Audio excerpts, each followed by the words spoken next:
Welcome back to Face the Nation. And Wisconsin Republican Senator Ron Johnson joins us this morning from Green Bay. Welcome to the show. Senator, the president tweeted this morning that he may shut down the government if he doesn't get border wall funding. You're the chair of the Homeland Security Committee. Should we expect a September shutdown? Let's hope not. I think hopefully most of the appropriation bills will actually be passed. A little better prioritization of spending. So I certainly don't like playing shutdown politics. And how damaging would that be for Republicans ahead of the November races? I don't think it'd be helpful. So let's try and avoid it. All right. Well, you sound more optimistic than the president does this morning. Let me ask you about the positive GDP number we saw on Friday. You heard Larry Kudlow, the president's economic director, saying this is really a reason to give your support to the president here, that the pain that American farmers are experiencing ultimately will be worth it. Do you believe that when it comes to Wisconsin's farmers? Well, first of all, I'm far more optimistic as of some of those numbers than I was at the beginning of the week. It's really, excellent news. In the last 2 years of the Obama administration, business investment only grew at an average of 0.6%. The last 6 quarters, we've grown at an average of 7.3%, and that's just business investment that lays the foundation for future economic growth. So I think it's incredibly good numbers and very strong economy. And my concern about the trade wars and the tariffs is that it puts all that potentially at risk. But again, I was also very encouraged the fact that the president called a truce with the European president or European Commissioner president in terms of a truce on the trade war. Let's start negotiating that deal. That I would certainly provide a united front against China, which is the main problem when it comes to trade. Well, it's an agreement to reach a deal rather than deal itself. But Senator, it sounds but like at least it's a truce. Sure. It's a truce. But you're really softening the criticism that you voiced earlier this week. I mean, you sent a letter to the White House saying there's already permanent damage to the U.S. from the trade war. You said it's becoming more and more like a Soviet-era economy. Well, certainly the $12 billion aid program, it's a Depression-era program, which certainly proves Ronald Reagan's maxim that the closest thing to eternal life here on Earth is a government program. That's not going to work in any government's hands. So, my hope is that by calling a truce, by moving forward to completing these deals, we never even have to try and implement that $12 billion program, because that would be a mess. And yeah, my responsibility is to stay in touch with my constituents and then convey the harm being done by these trade wars, by these tariffs. And the $12 billion package does show the president's listening. So President Trump is trying to shock the world trading system, because ever since World War II, America's been very generous. Our trading partners have taken advantage of our generosity. Other presidents have tried. We've had some success. So you support the $12 billion in aid, or you don't? No. Hopefully it never gets implemented. What I'm supporting is President Trump's goal of free trade, fair trade, and reciprocal trade, and we haven't had it. He's trying to shock the system. I take the signal that he called a truce, that he at least understands there's harm being done, so he's trying to propose some way to mitigate that harm.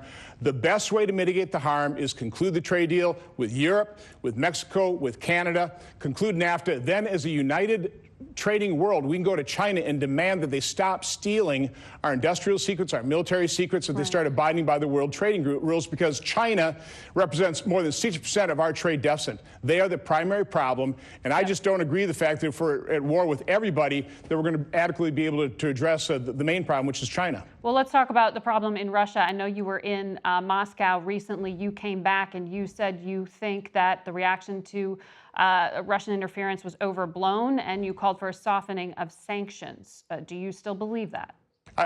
No, what I called to reevaluate which sanctions actually work. We are not seeing a change in behavior of Russia, and that's the whole purpose. Well, I want them directed. I think, personally, again, I'm chairman of the European subcommittee. We've held hearings. I know how malign Russia's behavior is. I personally believe the sanctions targeted individuals, the oligarchs, the kleptocrats. That would be far more effective than the types of sanctions, for example, that reduce American businesses' influence in Russia. That's very positive influence. So all I was saying is let's target the sanctions so they actually achieve the purpose, which is change their behavior. Get them to pull out of eastern Ukraine. Right now, that's not happening. But no, listen, Russia is an unfriendly adversary. I would much rather, through positive engagement, trying to get them to change behavior, have them start moving toward no worse than a friendly rival than have them slip into the category of enemy. So I completely agree that we should talk to Russia, but I completely agree that we need to approach Russia with real strength and resolve, and that's tightening sanctions, but the ones that actually work. All right, Senator, thank you very much. We will be right back with a look at how those tariffs and the president's handling of the economy are seen by voters.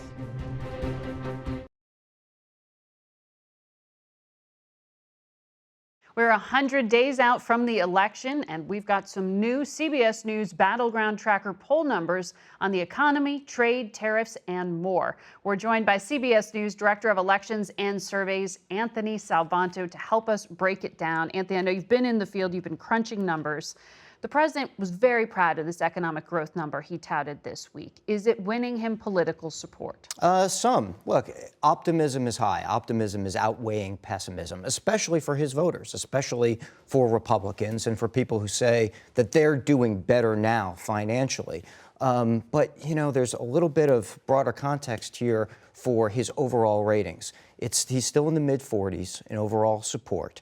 And part of the reason for that, despite the fact that so many people say the economy is good, is that first, Democrats are still a little bit leery to give him credit for the economy. And also, when people tell us that they're disappointed by his personal behavior, even if they think the economy is good, they're more reluctant to say that they approve of the job that he's doing. So some of that is sort of tamping down what could be otherwise higher numbers. So people are still putting a political filter on this. It's not winning him new support or winning over skeptical Democrats. One of the things we pollsters have been watching over the last few years is how much partisan ratings play into what would otherwise be objective measures, like the economy.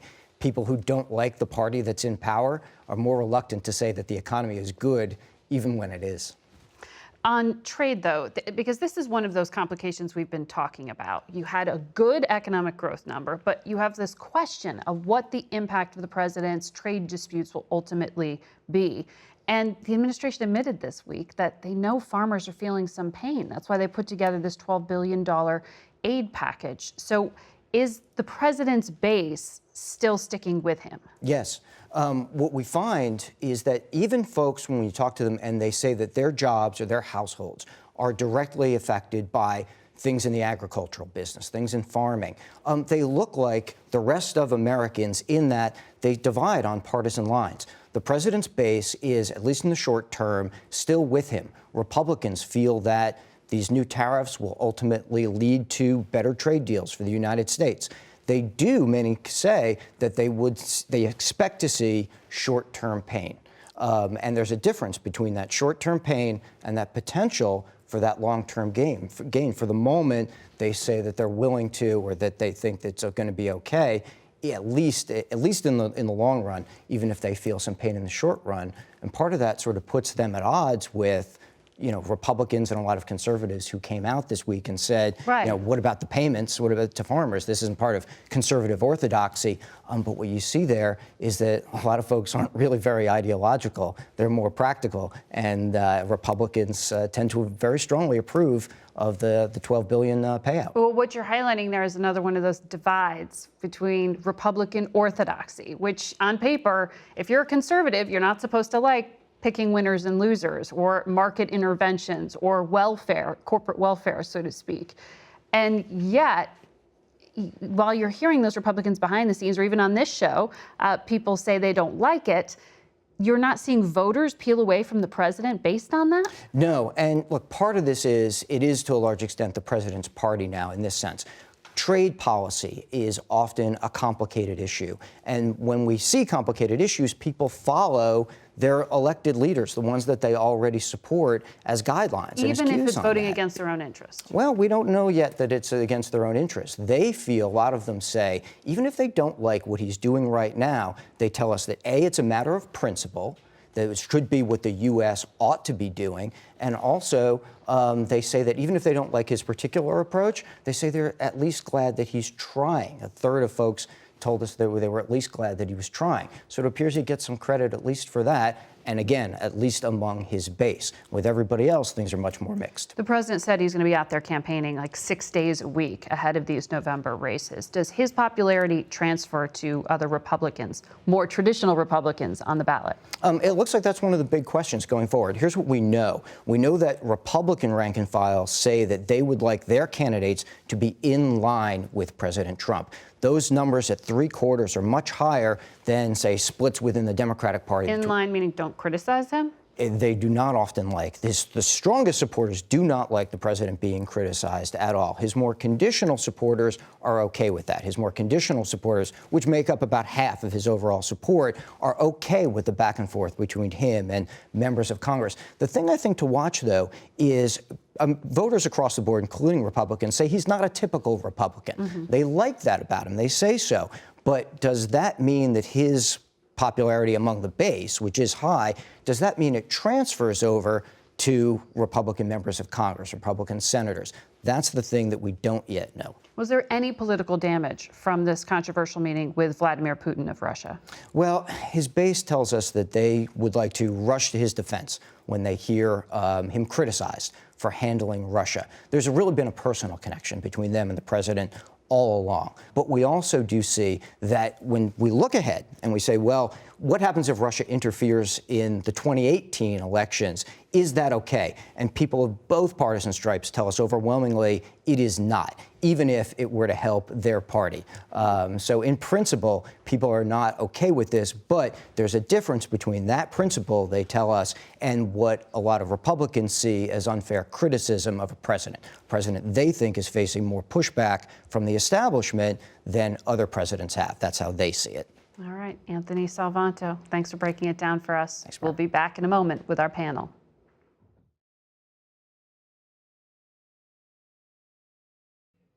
It's time now for some analysis of the news of the week. Ann Guerin covers the White House for the Washington Post. Shannon Pettypiece is a White House correspondent for Bloomberg News. Ed O'Keefe covers politics right here at CBS. And Salena Zito reports for the Washington Examiner and is a columnist for the New York Post. So Salena, best economic growth number since 2014. Does this make the president bulletproof? For him, it's good news. You know, for the people that voted for him, they take a look at this and it reaffirms why for some of them, stuck their neck out to vote for him, and for others, why this confirms what they believed that he was going to do. In that they don't like these sort of multinational deals, they like these sort of bilateral deals. And so when he makes some of these trade moves, and you see the economy growing through the tax cuts and through deregulation and through energy growing, they're happy. They're very happy with what has happened. Now, does that transfer, I think, is important to wonder. Does that transfer into these House and Senate elections? Mm-hmm. And I don't know if we know that, but in that polling, it certainly shows that his supporters are still strongly behind him, and they back him even when sometimes he doesn't deserve to be backed. Like, you know, most people will take a look at what happened in Russia and say, not exactly your best move, but they'll even still sort of back him on that. So they're happy right now. Shannon, it seems an article of faith, though, because even as Larry Kudlow was sitting here, there's no actual agreement signed for any purchases of any kind of products at this point. There is no trade deal. Right, and EU officials were pushing back a lot on the rosy picture that the White House was painting here. I think there's still a lot of questions we don't know about what the long-term or even short-term consequences of these tariffs are going to be. Remember, these are second quarter numbers. The full effect of these tariffs haven't been felt. They're just starting to be felt now. And when you look at some of these states, Michigan, Wisconsin, Minnesota, the manufacturing industries in those states are the ones who are going to feel this the most. And we're not just talking about GM, which put out very negative numbers this week because of these tariffs, but we're talking about a small company that makes aluminum foil labels, a company that makes washing machine parts because of the increase in cost of steel and aluminum. So I think this is a story that's just beginning to play out right now. Ed, the president is tweeting this morning threatening a shutdown, presumably in September, over immigration. You add up what Shannon just painted in terms of a potential economic worry. You look at a shutdown. What does this do for other Republicans running? Well, and what's weird about this is, or perhaps not surprising given how this president operates, is we heard from top congressional leaders who met with him this past week that they weren't going to have this fight, that the president had agreed to sort of punt on immigration into the lame duck session after the elections closer to Christmas because he understood that things were so fragile right now that it wouldn't make sense to have this kind of fight. Well, what did he do this morning but totally backtrack and say, no, we're going to have that fight yet again this year over $25 billion for a border wall, making sure that there's enough money for ICE. It's going to tie up Democrats who are having fights among themselves right now about immigration policy, but also potentially adversely affect a lot of those House Republicans who don't want to be seen as part of something like that when at a time when they're struggling certainly to build support and hold support. And you heard Salena say, some people would look at what happened with this meeting with Vladimir Putin and say this was not the president's best moment, even if you are a big supporter. You had the Secretary of State in a very contentious hearing lay out what he could say publicly about that. And I know one of your colleagues defined it as an armed retreat from the president's policies. Is that how you see it? Yeah, I think that's quite accurate. On the Pompeo hearing particularly, he was there for 3 hours and he advanced the knowledge of what happened in a 2-hour meeting, maybe this much, maybe. And as Senator Shaheen said, he kept going back to, here's what the policy is, and the policy hasn't changed. He's speaking not so much to Trump voters as to the Republican establishment. He's certainly speaking to the senators facing him in the room there with a message of nothing to see here, folks. Don't worry. Like, whatever that was, it isn't going to change the policy. And many of the senators said afterwards they're not really convinced that Pompeo himself knows what happened in that private meeting, despite Pompeo's assurances that he does. I think it very much remains to be seen whether some continuing discontent with how the president handled it becomes more of an issue in the elections this fall. We don't really see it so far. The strong partisan divide in that polling suggests that if you had whatever your opinion of his handling of foreign affairs in general, whatever your opinion of Trump and Russia, this didn't change it much. Salena, it reminds me of something we were talking about when the president was on the campaign trail, which is essentially the Secretary of State was saying, don't pay attention to what the literal statements being made by the commander-in-chief, listen to me instead. It's sort of that thing that I said when I interviewed him. Voters take him seriously, but not literally. But we take him literally and sometimes not so seriously. Well, and what about foreign leaders? Who do you listen to? That was the problem Rex Tillerson got into, where he would say one thing and Trump would undercut him. And it's a dance Pompeo's doing too, definitely. Yeah, look, he has always sort of been a liberal with his use of words. And I think the literally, seriously thing has morphed into the Tuesday, Thursday Trump, where whatever he says on Tuesday could be completely different on Thursday, and nobody knows what happens in between. But something a voter said to me last week I thought was really, really interesting. She voted for Obama twice, and then she voted for Trump. And she said, look, for years, politicians have said the most wonderful things. Their speeches have been great. But I also understand that they've been massaged and focus grouped, and I didn't always get the results that I was promised. I don't like what he says half the time, but I love the results. And that's sort of the quandary that I think some voters face, because they see some of the results that they want. So, take a look at the regulations being pulled back, or with the Supreme Court justice, but they're not always really happy in the way he says things or his manipulation of the truth. The reunification policy and ending the separation policy, the president, this was another retreat, but there are still 700 children or more who are left in detention facilities, not reunited with their parents. Does this stick? It sticks with a certain segment of voters who I think are less supportive of the president because they see this as the evidence of an incompetent administration, of a guy who doesn't care about certain segments of the country. And it could speak to those, especially the Democrats, who believe that there's a check and balance argument to make with voters here. That if there was a sharing of power in Washington, perhaps there'd be better accountability for the agencies who were implementing this and a better understanding of what went on. But certainly, you know, if you're someone who doesn't like his immigration policies, you don't like him to begin with, and this is just you know, salt in the wound. And you're right. I mean, midterms are like often are brake pedal elections, right? They want to put the power in check and get that balance in Washington, and that's the challenge that the Republicans face. How much do you think that people are motivated, not just Democrats, but independents and unhappy Republicans? How much are they motivated to show up and put those brake pedals on? You know, I just wonder, you talk about family reunification, you talk about the trade issues. These are not things that directly affect the everyday life of an overwhelming majority of Americans. They don't live by the detention center. They're not an immigrant. They're not a farmer. There's no issue right now that's really directly affecting people's either pocketbook or safety or something else. It's all about, what do you make of him? What do you make of the function of your government generally? And those are tougher arguments to pin down, and making it seem as if this is going to close far closer to November, I think. And there was something that the Secretary of State was pinned down on in this hearing, and that was his admission that North Korea is still developing nuclear material. That directly contradicts what the president said. Yes, and that left us this week sort of one up and one down on North Korea.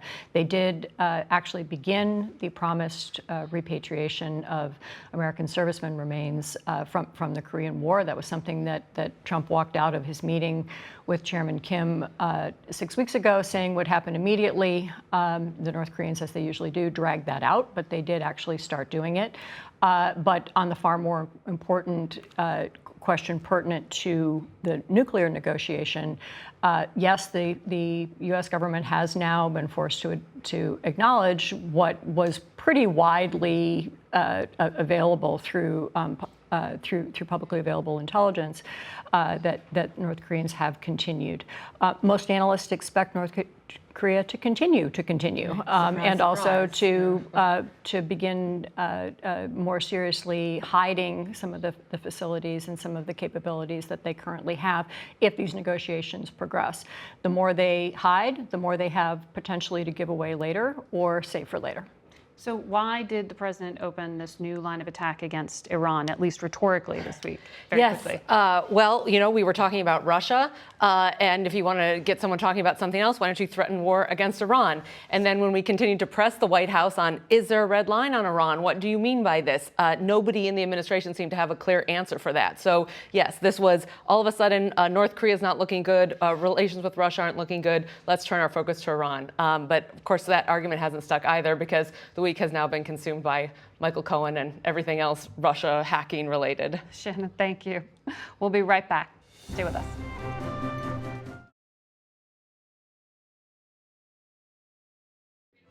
That's it for us today. For Face the Nation, I'm Margaret Brennan.